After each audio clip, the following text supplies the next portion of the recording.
Tatay o Tito Victor? Tito Victor o tatay? Oh no! I'm going crazy!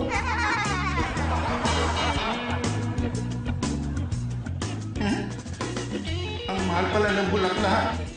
Hindi ko kakayanin ibili yung anak mo ng baguhe. Oo nga. Oo, tama ka. Dapat noon pa talaga ako nagpa-reserve. Pero kasi ngayon ko lang naisipang ilibre yung girlfriend ko ngayong Valentine's eh. Kaya sige na, please. Pasingitin nyo na kami.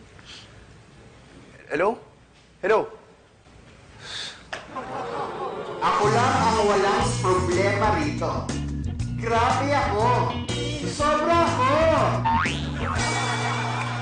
Daddy, may kulang sa kwento ninyo eh. Ano ba talaga ang papel nyo sa mga kaganapan? Tsaka, ba't nagagalit kay Ding?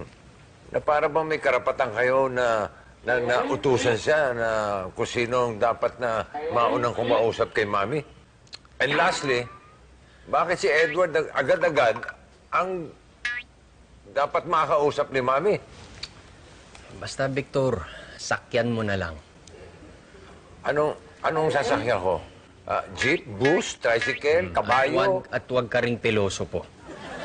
Alam mo, Victor, kahit na mas mukha ka ng matanda sa akin ngayon, ako pa rin ang daddy mo.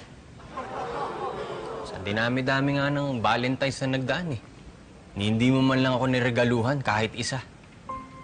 Pirming mami mo na lang ng mami mo inuuna mo.